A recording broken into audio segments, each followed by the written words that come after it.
नमस्कार, आपका नए और प्रेस वीडियो में हार्दिक स्वागत है। सभी पेंशनर्स, केंद्रीय कर्मचारियों, राज्य कर्मचारियों के लिए खुशखबरी। जी हां, डीए में बढ़ोतरी का ऐलान और तीनों किस्तों के एरियर को लेकर मीटिंग से बड़ी खबर आ चुकी है, जिसकी पूरी जानकारी आपको सबसे पहले इस वीडियो में देखने को मिलेगी। साथ ही कर्मचारी और पेंशनर से जुड़ी अन्य भी 3 बड़ी महत्वपूर्ण खबरें आ चुकी हैं, तो बने रहा आप इस वीडियो को लास्ट तक जानिए इन महत्वपूर्ण खबरों को सबसे पहले। इससे पहले अगर आपने अभी तक भी इस वीडियो पर एक लाइक नहीं किया तो एक लाइक कर दीजिए, क्योंकि आपका एक लाइक ही हमारी मेहनत का फल होता है। वही चैनल को भी फ्री में सब्सक्राइब नहीं किया हो सब्सक्राइब कर लीजिए, ताकि आगे भी आपको कर्मचारी और पेंशनर से जुड़ी हर एक लेटेस्ट अपडेट सबसे पहले देखने को मिलती रहे। तो चलिए बढ़ते हैं खबरों में आगे। आज की पहली बड़ी खबर आपको बता दें कि नौकरी पैसा के लिए मोदी सरकार का बड़ा तोहफा। जुलाई में आपके पीएफ खाते में आएंगे इतने अधिक पैसे, जाने डिटेल। जी आपको बता दी, कर्मचारी भविष्य निधि संगठन यानी ईपीएफओ एम्प्लॉयज़ प्रोविडेंट फंड के 6 करोड़ सब्सक्राइबर्स के लिए बड़ी खुशखबरी है। अगले महीने जुलाई में आपके पीएफ खाते में ज़्यादा पैसे आ सकते हैं। दरअसल एम्प्लॉयज़ प्रोविडेंट ऑर्गेनाइजेशन ईपीएफओ की तरफ से कर्मचारी को जल्द ही बड़ी खुशखबरी मिल सकती है। कर्मचारी को वित्त वर्ष 2020-21 के लिए 8.5% ब्याज को जुलाई अंत तक देने की घोषणा जल्द हो सकती है। इस मामले में ईपीएफओ को श्रम मंत्रालय की ओर से मंजूरी मिल चुकी है। इस प्रक्रिया को जल्द ही शुरू करने की संभावना जताई जा रही है। 6 करोड़ से ज़्यादा कर्मचारियों को मिलेगा फायदा। श्रम मंत्रालय की ओर से मंजूरी मिलने के बाद पीएफ दायरे में आने वाले देश भर के करीब 6 करोड़ कर्मचारियों के लिए राहत की खबर हो सकती है। की तरफ से फाइनेंशियल ईयर 2020-21 के लिए 8.5% ब्याज को जुलाई के आखिरी तक दिया जा सकता है। मीडिया रिपोर्ट के मुताबिक ब्याज का पैसा कर्मचारियों के अकाउंट में सीधे क्रेडिट किया जा सकता है।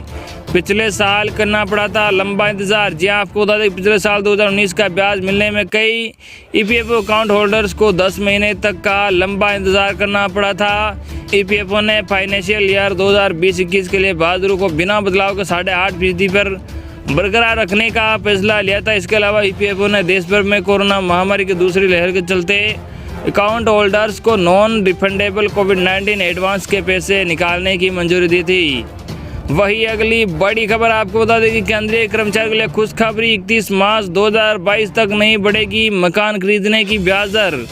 जी आपको बता दें कि क्या आपके परिवार में कोई केंद्रीय कर्मचारी है? अगर हाँ, तो कोविड महामारी के दौरान मकान सस्ते लोन पर बनाने का अच्छा मौका है। ऐसा इसलिए क्योंकि सरकार कम ब्याज पर घर बनाने के लिए रकम दे रही है। 31 मार्च 2022 तक अगर आप ये रकम लेते हैं तो सिर्फ 7.9% ब्याज पर ये एडवांस मिल जाएगा। बता दें कि 2020 में वित्त मंत्री निर्मला सीतारमण ने अर्थव्यवस्था में तेजी लाने के लिए हाउसिंग सेक्टर और एक्सपर्ट सेक्टर के लिए कई बड़े ऐलान किए थे। इनमें हाउस बिल्डिंग एडवांस की ब्याज दर को घटाना भी शामिल था।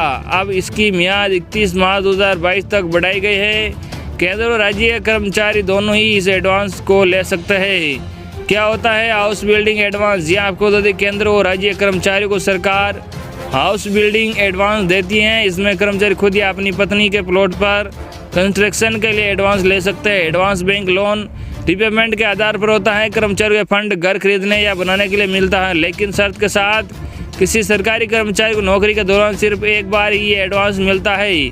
सभी स्थायी कर्मचारी हाउस बिल्डिंग एडवांस के पात्र है। साथ ही 5 साल की लगातार सेवा देने वाले स्थायी कर्मचारी भी सुविधा का फायदा ले सकते हैं। कहां से मिलेगा? जी आपको बता दें कि इस एडवांस के लिए कर्मचारी अपने विभाग में अप्लाई कर सकते हैं। सरकार की मुहिम के तहत इसमें ऐसे एडवांस पर तेज कार्रवाई हो रही है। घर खरीदने के लिए जरूरी फंड एक स्पेशल विंडो से मिलेगा। इस विंडो में एक्सपर्ट हैं जो आसानी से हाउसिंग लोन लेने में मदद करते हैं। इसके साथ ही सरकार की ओर से external commercial guidelines for affordable housing में राहत दी गई है।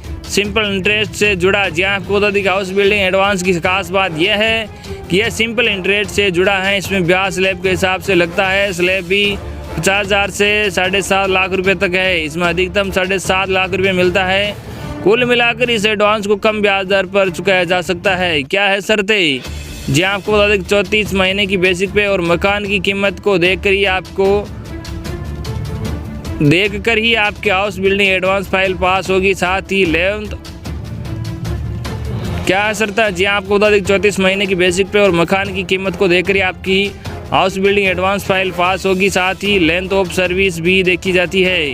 इन पर मिलेगा एडवांस। जी आपको बता दें प्लॉट या मकान खरीदने के लिए, घर के निर्माण के लिए कोऑपरेटिव या ग्रुप हाउसिंग सोसाइटी से प्लॉट खरीदने के लिए सेल्फ फाइनेंसिंग स्कीम में मकान लेने के लिए कर्मचारी को बड़ी राहत। मंत्री निर्मला सीतारमण ने बीते साल कहा था कि इससे सरकारी कर्मचारी को सीधे फायदा होगा। सरकार का मानना है कि हाउसिंग डिमांड बढ़ाने में सरकारी कर्मचारी की भूमिका अहम होती है। ऐसे में सरकारी कर्मचारियों को राहत देने से आने वाले दिनों में मांग बढ़ेगी। प्रधानमंत्री आवास योजना के तहत 1,95,00,000 लोगों को फायदा हुआ। सरकार सस्ते घर उपलब्ध कराने में हर संभव प्रयास कर रही है। वही अगली बड़ी खबर आपको बता दें कि डीए का इंतजार कर रहे केंद्रीय कर्मचारियों और पेंशनर्स के लिए खुशखबरी। जानिए कब होगी बैठक। जी आपको बता दें कि जुलाई में महंगाई भत्ता और डीएनएस लिप डीआर बढ़ने का इंतजार कर रहे केंद्र सरकार के 52 लाख कर्मचारियों और 60 लाख पेंशनर्स के लिए अच्छी खबर है। इस मुद्दे पर केंद्रीय कर्मचारी संस्था national council of joint consultative machinery की वित्त मंत्रालय और department of personal and training DOPT के अधिकारियों के साथ बैठक की तारीख तय हो गई है। यह बैठक 26 जून 2021 को होगी। क्या है बैठक का एजेंडा? जी आपको बता दें कि इस बैठक का मुख्य एजेंडा केंद्रीय कर्मचारियों को 7 वेतन आयोग को डीए बकाया और पेंशनों को डीआर का भुगतान है। नेशनल काउंसिल ऑफ जेसीएम के सेक्रेटरी श्री गोपाल मिश्रा जी के मुताबिक इस बैठक की अध्यक्षता कैबिनेट सेक्रेटरी करेंगे। उन्होंने कहा कि इस बैठक में मुख्य रूप से 7 वेतन आयोग के डीए और डीआर पर चर्चा होगी। नहीं हुआ तीनों किस्तों का भुगतान। जी आपको बता दें पहले यह बैठक 8 मई को होनी थी, लेकिन देश में कोरोना के बढ़ते मामलों के कारण इसे टाल दिया गया था। केंद्रीय कर्मचारी को डीए की तीनों किस्तें लंबित है। कोरोना महामारी के कारण सरकार ने डीए फ्रीज कर रखा है। साथ ही पूर्व कर्मचारियों को डीआर की किस्तों का भुगतान भी नहीं हुआ है।